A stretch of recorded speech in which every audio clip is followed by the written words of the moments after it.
Welcome back. ಕಬ್ಬು ಬೆಳೆಗಾರರಿಗೆ ಸರ್ಕಾರ ಏನೋ ಬೆಂಬಲ ಬೆಲೆಯನ್ನ ಘೋಷಣೆ ಮಾಡಿತು. ತಮ್ಮ ಹೋರಾಟಕ್ಕೆ ಕೊನೆಗೂ ಕೂಡ ನ್ಯಾಯ ಸಿಕ್ತು ಅಂತ ಅನ್ನದಾತರು ನಿಟ್ಟುಸಿರನ್ನ ಬಿಟ್ಟಿದ್ರು. ಆದರೆ ಸಕ್ಕರೆ ಕಾರ್ಖಾನೆಗಳೆಲ್ಲವೂ ಕೂಡ ಸಡನ್ ಆಗಿ ಯೂಟರ್ನ್ ಹೊಡೆದಿದೆ. ಅದು ಹೇಗೆ ಮತ್ತು ಯಾಕೆ ಅನ್ನೋ ಕುರಿತು ಒಂದು ರಿಪೋರ್ಟ್ ನೋಡ್ಕೊಂಡು ಬನ್ನಿ.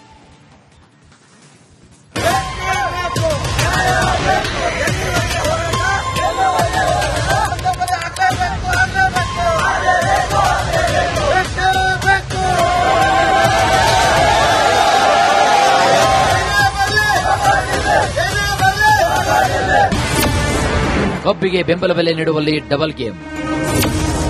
ಕಲಬುರಗಿಯಲ್ಲಿ ಸಕ್ಕರೆ ಕಾರ್ಖಾನೆಗಳ ಯೂಟರ್ನ್.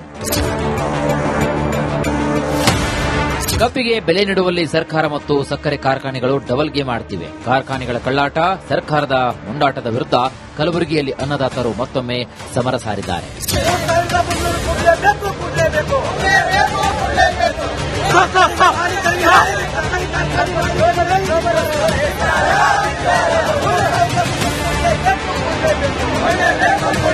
ಕಬ್ಬಿನ ಬೆಳೆ ಕಟಾವಿಗೆ ಬಂದರೂ ಬೆಂಬಲ ಬೆಲೆ ಮಾತ್ರ ಇನ್ನೂ ನಿಗದಿಯಾಗಿಲ್ಲ. ಕಲಬುರಗಿ ಜಿಲ್ಲೆ ಕಬ್ಬು ಬೆಳೆಗಾರರಿಗೆ ಪ್ರತಿ ಟನ್ ಕಬ್ಬಿಗೆ 3,160 ರೂಪಾಯಿ ನೀಡುವುದಾಗಿ ಜಿಲ್ಲಾಡಳಿತದ ಎದುರು ಸಕ್ಕರೆ ಕಾರ್ಖಾನೆಗಳು ಒಪ್ಪಿಕೊಂಡಿದ್ದವು. ರೈತರು ಕೂಡ ಇಷ್ಟಕ್ಕೆ ಸುಮ್ಮನಾಗಿದ್ರು. ಆದರೆ ಇದೀಗ ಸಕ್ಕರೆ ಕಾರ್ಖಾನೆಗಳು ಕೊಟ್ಟ ಮಾತನ್ನ ತಪ್ಪಿದ್ದು 3,160 ರೂಪಾಯಿ ಬದಲು ಕೇವಲ 2,900 ರೂಪಾಯಿ ಕೊಡುವುದಾಗಿ ಹೇಳ್ತಿವೆ. ಅಲ್ಲದೆ ಉಳಿದ 100 ರೂಪಾಯಿಯನ್ನ 6 ತಿಂಗಳ ನಂತರ ಕೊಡ್ತೀವಿ ಅಂತಿವೆ.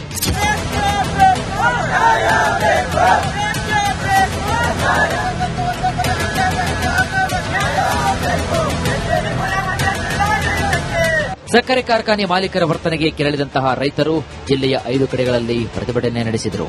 ಇತ್ತ ಜಿಲ್ಲಾಧಿಕಾರಿ ಕಚೇರಿ ಎದುರು ರೈತರು ಬಾಯಿ ಬಡಿದುಕೊಂಡು ಆಕ್ರೋಶವನ್ನು ವ್ಯಕ್ತಪಡಿಸಿದರು.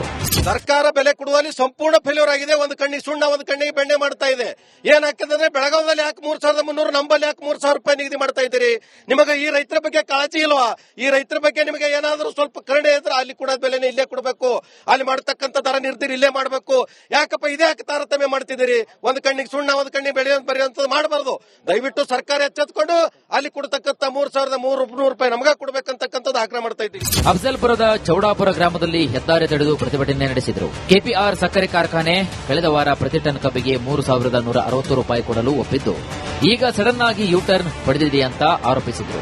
ಇನ್ನೊಂದು ಕಡೆಗೆ ಆಳಂದದ ಎನ್ಎಸ್ಎಲ್ ಸಕ್ಕರೆ ಕಾರ್ಖಾನೆ ಮುಂದೆ ರೈತರು ಪ್ರತಿಭಟನೆ ನಡೆಸಿ ಫ್ಯಾಕ್ಟರಿ ವಿರುದ್ಧ ಕಿಡಿಕಾರಿದ್ದಾರೆ. ರೈತ ವಿರುದ್ಧ ಸರ್ಕಾರ ಅದ ರೀ, ರೈತರಿಗೆ ಉದ್ಧಾರ ಆಗಬಾರ್ದು, ಅವ್ರ ಮನಸ್ಸಿನಾಗ ಇಲ್ಲ ಅಂದಾಗೆ 3,300 ರೂಪಾಯಿ ಅಂತ ಹೇಳಿದ ಸರ್ಕಾರ ಈಗ ಮತ್ತೆ ರಿಕವರಿ ಮಗ ಅಂತ ಹೇಳತ್ತಾರ. ಇದು ಆಕ್ರಿ ಸರ್ಕಾರದ ರೈತ ಕೊಲ್ಲಬೇಕಂಬುದು ಅವ್ರ ಮನಸ್ಸಿನಾಗ ಅದ.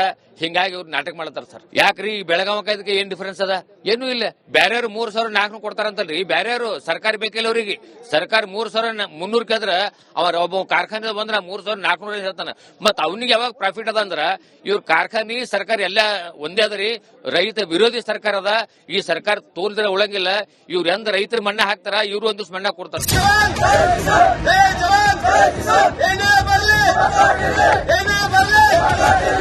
ಇತ್ತ ಬಾಗಲಕೋಟೆಯಲ್ಲಿ ಸರ್ಕಾರದ ವಿರುದ್ಧ ತೊಡೆತಟ್ಟಿದಂತಹ ರೈತರು ಗೆಲುವು ಸಾಧಿಸಿದ್ದಾರೆ. ರೈತರ ಬೇಡಿಕೆಯಂತೆ 4 ಕಾರ್ಖಾನೆಗಳು 3,300 ಕೊಡೋಕೆ ಒಪ್ಪಿವೆ. ಉಳಿದ ಕಾರ್ಖಾನೆಗಳು ಇಂದಿಗೂ ಕೂಡ ಸರ್ಕಾರದ ರಿಕವರಿ ಆಧಾರದ ಬೆಲೆಯನ್ನೇ ಕೊಡುವುದಾಗಿ ಹೇಳ್ತಿವೆ. ಇದರಿಂದ ಏಕರೂಪ ಬೆಲೆಯನ್ನೇ ಕೊಡಬೇಕೆಂದು ಮುಧೋಳದ ರೈತರು ಮತ್ತೆ ಗರ್ಜಿಸಿದ್ದಾರೆ. ಇಲ್ಲದಿದ್ರೆ ಮತ್ತೆ ಕಾರ್ಖಾನೆಗಳಿಗೆ ಮುತ್ತಿಗೆ ಹಾಕ್ತೀವಿ ಅಂತ ಎಚ್ಚರಿಕೆ ನೀಡಿದ್ದಾರೆ.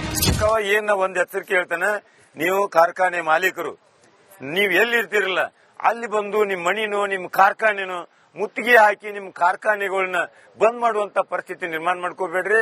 50 ಏನ್ ನಿಮ್ ಡಿಫರೆನ್ಸ್ ಐತಲ್ಲ ಅದನ್ನ ಹೇಳ್ಬೇಡ್ರಿ. 3,300 ಎಲ್ಲ ಕಂಪ್ಲೀಟ್ 3,300 ಏನೈತಲ್ಲ ನೀವು ಘೋಷಣೆ ಮಾಡುವಂತದ್ ಮಾಡ್ರಿ. 3,200 ಈಗ 100 ರೂಪಾಯಿ ಆಮೇಲೆ ಅದಕ್ಕೆಲ್ಲ ಒಪ್ಕೊಂಡ್ವಿ. ಅದನ್ನ ರೈತರ ದಿಕ್ಕೆಪ್ಪಿಸುವಂತದ್ದು ಮಾಡಬಾರ್ದತಿ ಮುಖಾಂತರ ಮನೆ ಮಾಡಿ. ಇನ್ನೊಂದು ಕಡೆಗೆ ಬೀದರ್ನಲ್ಲೂ ಕೂಡ ಕಳೆದ 5 ದಿನಗಳಿಂದ ಕಬ್ಬು ಬೆಳೆಗಾರರು ಅಹೋರಾತ್ರಿ ಧರಣಿಯನ್ನು ನಡೆಸ್ತಾ ಇದ್ದಾರೆ. ಸಚಿವರಾದ ಈಶ್ವರ್ ಖಂಡ್ರೆ, ರಹೀಂ ಖಾನ್ ವಿರುದ್ಧ ರೈತರು ಆಕ್ರೋಶವನ್ನ ವ್ಯಕ್ತಪಡಿಸ್ತಾ ಇದ್ದಾರೆ. ರೈತರ ಕಷ್ಟಕ್ಕೆ ಸ್ಪಂದಿಸದೇ ಇದ್ರೆ ನವೆಂಬರ್ 21ರಂದು ಬೀದರ್ ಬಂದ್ಗೆ ಕರೆ ನೀಡುವುದಾಗಿ ಎಚ್ಚರಿಕೆ ನೀಡಿದ್ದಾರೆ.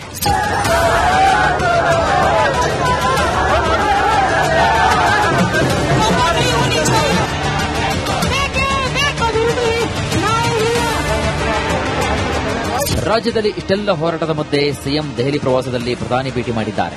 ಇನ್ನು ಇದೇ ವೇಳೆ ಕಬ್ಬು ಬೆಳೆಗಾರರ ಸಮಸ್ಯೆ ಬಗ್ಗೆ ಪ್ರಸ್ತಾಪಿಸಿದ್ದಾಗಿ ತಿಳಿಸಿದ್ದಾರೆ. ಕಬ್ಬು ಬೆಳೆಗಾರರ ಸಮಸ್ಯೆ ಕೇಂದ್ರ ಸರ್ಕಾರದವರು ಎಫ್ಆರ್ಪಿಯನ್ನು ನಿಗದಿ ಮಾಡೋರು, ಫೇರ್ ಅಂಡ್ ರೆಮ್ಯುನರೇಟಿವ್ ಪ್ರೈಸ್. ಒಟ್ನಲ್ಲಿ ತಣ್ಣಗಾಯಿತು ಅನ್ನುವಷ್ಟರಲ್ಲೇ ಕಬ್ಬು ಕದನದ ಜ್ವಾಲೆ ಮತ್ತಷ್ಟು ಹೆಚ್ಚಿದೆ. ಕೊಟ್ಟ ಮಾತು ತಪ್ಪಿದ್ದು ಸರ್ಕಾರವೋ ಸಕ್ಕರೆ ಕಾರ್ಖಾನೆಗಳು ಎಂಬುದಕ್ಕೆ ಇನ್ನಷ್ಟೇ ಉತ್ತರ ಸಿಗಬೇಕಾಗಿದೆ. ನೊಂದ ರೈತರಿಗೆ ನ್ಯಾಯ ಸಿಗಬೇಕಾಗಿದೆ. Bureau report, Republic Kannada. Welcome back. ಕಬ್ಬು ಬೆಳೆಗಾರರಿಗೆ ಸರ್ಕಾರ ಏನೋ ಬೆಂಬಲ ಬೆಲೆಯನ್ನ ಘೋಷಣೆ ಮಾಡಿತು. ತಮ್ಮ ಹೋರಾಟಕ್ಕೆ ಕೊನೆಗೂ ಕೂಡ ನ್ಯಾಯ ಸಿಕ್ತು ಅಂತ ಅನ್ನದಾತರು ನಿಟ್ಟುಸಿರನ್ನ ಬಿಟ್ಟಿದ್ರು. ಆದರೆ ಸಕ್ಕರೆ ಕಾರ್ಖಾನೆಗಳೆಲ್ಲವೂ ಕೂಡ ಸಡನ್ ಆಗಿ ಯೂಟರ್ನ್ ಹೊಡೆದಿದೆ. ಅದು ಹೇಗೆ ಮತ್ತು ಯಾಕೆ ಅನ್ನೋ ಕುರಿತು ಒಂದು ರಿಪೋರ್ಟ್ ನೋಡ್ಕೊಂಡು ಬನ್ನಿ.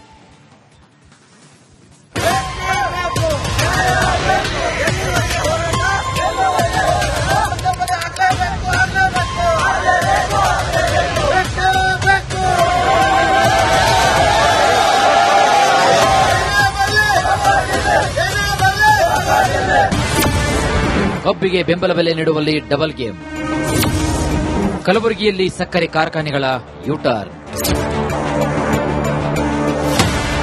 ಕಬ್ಬಿಗೆ ಬೆಲೆ ನೀಡುವಲ್ಲಿ ಸರ್ಕಾರ ಮತ್ತು ಸಕ್ಕರೆ ಕಾರ್ಖಾನೆಗಳು ಡಬಲ್ ಗೇಮ್ ಆಡ್ತಿವೆ. ಕಾರ್ಖಾನೆಗಳ ಕಳ್ಳಾಟ, ಸರ್ಕಾರದ ಮುಂಡಾಟದ ವಿರುದ್ಧ ಕಲಬುರಗಿಯಲ್ಲಿ ಅನ್ನದಾತರು ಮತ್ತೊಮ್ಮೆ ಸಮರ ಸಾರಿದ್ದಾರೆ.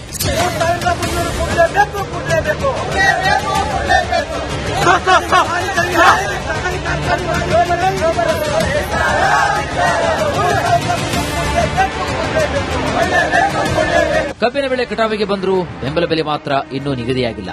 ಕಲಬುರಗಿ ಜಿಲ್ಲೆ ಕಬ್ಬು ಬೆಳೆಗಾರರಿಗೆ ಪ್ರತಿ ಟನ್ ಕಬ್ಬಿಗೆ 3,160 ರೂಪಾಯಿ ನೀಡುವುದಾಗಿ ಜಿಲ್ಲಾಡಳಿತದ ಎದುರು ಸಕ್ಕರೆ ಕಾರ್ಖಾನೆಗಳು ಒಪ್ಪಿಕೊಂಡಿದ್ದವು. ರೈತರು ಕೂಡ ಇಷ್ಟಕ್ಕೆ ಸುಮ್ಮನಾಗಿದ್ರು. ಆದರೆ ಇದೀಗ ಸಕ್ಕರೆ ಕಾರ್ಖಾನೆಗಳು ಕೊಟ್ಟ ಮಾತನ್ನ ತಪ್ಪಿದ್ದು 3,160 ರೂಪಾಯಿ ಬದಲು ಕೇವಲ 2,900 ರೂಪಾಯಿ ಕೊಡುವುದಾಗಿ ಹೇಳ್ತಿವೆ. ಅಲ್ಲದೆ ಉಳಿದ 100 ರೂಪಾಯಿಯನ್ನ 6 ತಿಂಗಳ ನಂತರ ಕೊಡ್ತೀವಿ ಅಂತಿವೆ.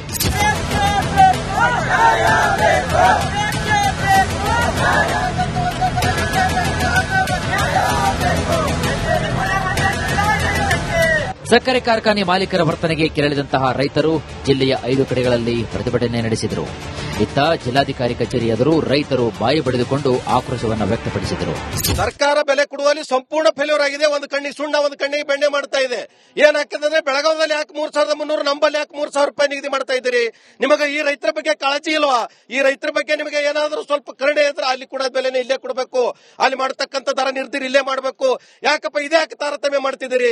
ಒಂದು ಕಣ್ಣಿಗೆ ಸುಣ್ಣ, ಒಂದು ಕಣ್ಣಿಗೆ ಬೆಳೆ ಬರೆಯುವಂಥದ್ದು ಮಾಡಬಾರ್ದು. ದಯವಿಟ್ಟು ಸರ್ಕಾರ ಎಚ್ಚೆತ್ಕೊಂಡು ಅಲ್ಲಿ ಕೊಡ್ತಕ್ಕಂತ 3,300 ರೂಪಾಯಿ ನಮಗ ಕೊಡಬೇಕಂತಕ್ಕಂಥದ್ದು ಆಗ್ರಹ ಮಾಡ್ತಾ ಇದ್ದೀವಿ. ಅಫಜಲ್ಪುರದ ಚೌಡಾಪುರ ಗ್ರಾಮದಲ್ಲಿ ಹೆದ್ದಾರಿ ತಡೆದು ಪ್ರತಿಭಟನೆ ನಡೆಸಿದರು. ಕೆಪಿಆರ್ ಸಕ್ಕರೆ ಕಾರ್ಖಾನೆ ಕಳೆದ ವಾರ ಪ್ರತಿ ಟನ್ ಕಬ್ಬಿಗೆ 3,160 ರೂಪಾಯಿ ಕೊಡಲು ಒಪ್ಪಿದ್ದು ಈಗ ಸಡನ್ ಆಗಿ ಯೂಟರ್ನ್ ಹೊಡೆದಿದೆ ಅಂತ ಆರೋಪಿಸಿದರು. ಇನ್ನೊಂದು ಕಡೆಗೆ ಆಳಂದದ ಎನ್ಎಸ್ಎಲ್ ಸಕ್ಕರೆ ಕಾರ್ಖಾನೆ ಮುಂದೆ ರೈತರು ಪ್ರತಿಭಟನೆ ನಡೆಸಿ ಫ್ಯಾಕ್ಟರಿ ವಿರುದ್ಧ ಕಿಡಿಕಾರಿದ್ದಾರೆ. ರೈತ ವಿರುದ್ಧ ಸರ್ಕಾರ ಅದ ರೀ, ರೈತರಿಗೆ ಉದ್ಧಾರ ಆಗಬಾರ್ದು, ಅವ್ರ ಮನಸ್ಸಿನಾಗ ಇಲ್ಲ. ಅಂದಾಗೆ 3,300 ರೂಪಾಯಿ ಅಂತ ಹೇಳಿದ ಸರ್ಕಾರ ಈಗ ಮತ್ತೆ ರಿಕವರಿ ಅಂತ ಹೇಳತ್ತಾರ. ಇದು ಆಕ್ರಿ ಸರ್ಕಾರದ ರೈತ ಕೊಲ್ಲಬೇಕಂಬುದು ಅವ್ರ ಮನಸ್ಸಿನಾಗ ಅದ. ಹಿಂಗಾಗಿ ಅವ್ರು ನಾಟಕ ಮಾಡ್ತಾರ ಸರ್. ಯಾಕ್ರಿ ಬೆಳಗಾವ ಕಾಯ್ದಕ್ಕೆ ಏನ್ ಡಿಫರೆನ್ಸ್ ಅದ? ಏನೂ ಇಲ್ಲ. ಬ್ಯಾರ್ಯಾರು 3,400 ಕೊಡ್ತಾರಂತಲ್ರಿ, ಬ್ಯಾರ್ಯಾರು ಸರ್ಕಾರ ಬೇಕಿಲ್ಲ ಅವ್ರಿಗೆ. ಸರ್ಕಾರ 3,300 ಕೇಳಿದ್ರ ಅವ್ರ ಒಬ್ಬ ಕಾರ್ಖಾನೆ ಬಂದ್ರ 3,400 ಹೇಳ್ತಾನ. ಮತ್ ಅವನಿಗೆ ಯಾವಾಗ ಪ್ರಾಫಿಟ್ ಅದ ಅಂದ್ರ ಇವ್ರ ಕಾರ್ಖಾನೆ ಸರ್ಕಾರ ಎಲ್ಲ ಒಂದೇ ಅದರಿ. ರೈತ ವಿರೋಧಿ ಸರ್ಕಾರ ಅದ. ಈ ಸರ್ಕಾರ ತೋರಿದ್ರೆ ಉಳಂಗಿಲ್ಲ. ಇವ್ರು ಎಂದ ರೈತರ ಮಣ್ಣ ಹಾಕ್ತಾರ, ಇವ್ರು ಒಂದು ಮಣ್ಣ ಕೊಡ್ತಾರ.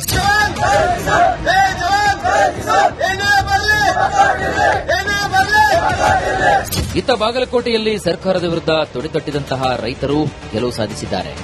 ರೈತರ ಬೇಡಿಕೆಯಂತೆ 4 ಕಾರ್ಖಾನೆಗಳು 3,300 ಕೊಡೋಕೆ ಒಪ್ಪಿವೆ. ಉಳಿದ ಕಾರ್ಖಾನೆಗಳು ಇಂದಿಗೂ ಕೂಡ ಸರ್ಕಾರದ ರಿಕವರಿ ಆಧಾರದ ಬೆಲೆಯನ್ನೇ ಕೊಡುವುದಾಗಿ ಹೇಳ್ತಿವೆ. ಇದರಿಂದ ಏಕರೂಪ ಬೆಲೆಯನ್ನೇ ಕೊಡಬೇಕೆಂದು ಮುಧೋಳದ ರೈತರು ಮತ್ತೆ ಗರ್ಜಿಸಿದ್ದಾರೆ. ಇಲ್ಲದಿದ್ರೆ ಮತ್ತೆ ಕಾರ್ಖಾನೆಗಳಿಗೆ ಮುತ್ತಿಗೆ ಹಾಕ್ತೀವಿ ಅಂತ ಎಚ್ಚರಿಕೆ ನೀಡಿದ್ದಾರೆ. ಏನ ಒಂದ್ ಎಚ್ಚರಿಕೆ ಹೇಳ್ತಾನೆ, ನೀವು ಕಾರ್ಖಾನೆ ಮಾಲೀಕರು ನೀವ್ ಎಲ್ಲಿರ್ತಿರಲ್ಲ ಅಲ್ಲಿ ಬಂದು ನಿಮ್ ಮಣಿನೋ ನಿಮ್ ಕಾರ್ಖಾನೆನೋ ಮುತ್ತಿಗೆ ಹಾಕಿ ನಿಮ್ ಕಾರ್ಖಾನೆಗಳನ್ನ ಬಂದ್ ಮಾಡುವಂತ ಪರಿಸ್ಥಿತಿ ನಿರ್ಮಾಣ ಮಾಡ್ಕೋಬೇಡ್ರಿ. 50 40 ಏನ್ ನಿಮ್ ಡಿಫರೆನ್ಸ್ ಐತಲ್ಲ ಅದನ್ನ ಹೇಳ್ಬೇಡ್ರಿ. 3,300 ಎಲ್ಲ ಕಂಪ್ಲೀಟ್ 3,300 ಏನೈತಲ್ಲ ನೀವು ಘೋಷಣೆ ಮಾಡುವಂತದ್ ಮಾಡ್ರಿ. 3,200 ಈಗ 100 ರೂಪಾಯಿ ಆಮೇಲೆ ಅದಕ್ಕೆಲ್ಲ ಒಪ್ಕೊಂಡ್ವಿ. ಅದನ್ನ ರೈತರ ದಿಕ್ಕು ತಪ್ಪಿಸುವಂತದ್ದು ಮಾಡಬಾರ್ದತಿ ಮುಖಾಂತರ ಮನೆ ಮಾಡ್ತೀವಿ. ಇನ್ನೊಂದು ಕಡೆಗೆ ಬೀದರ್ನಲ್ಲೂ ಕೂಡ ಕಳೆದ 5 ದಿನಗಳಿಂದ ಕಬ್ಬು ಬೆಳೆಗಾರರು ಅಹೋರಾತ್ರಿ ಧರಣಿಯನ್ನು ನಡೆಸ್ತಾ ಇದ್ದಾರೆ. ಸಚಿವರಾದ ಈಶ್ವರ್ ಖಂಡ್ರೆ, ರಹೀಂ ಖಾನ್ ವಿರುದ್ಧ ರೈತರು ಆಕ್ರೋಶವನ್ನ ವ್ಯಕ್ತಪಡಿಸ್ತಾ ಇದ್ದಾರೆ. ರೈತರ ಕಷ್ಟಕ್ಕೆ ಸ್ಪಂದಿಸದೇ ಇದ್ರೆ ನವೆಂಬರ್ 21ರಂದು ಬೀದರ್ ಬಂದ್ಗೆ ಕರೆ ನೀಡುವುದಾಗಿ ಎಚ್ಚರಿಕೆ ನೀಡಿದ್ದಾರೆ.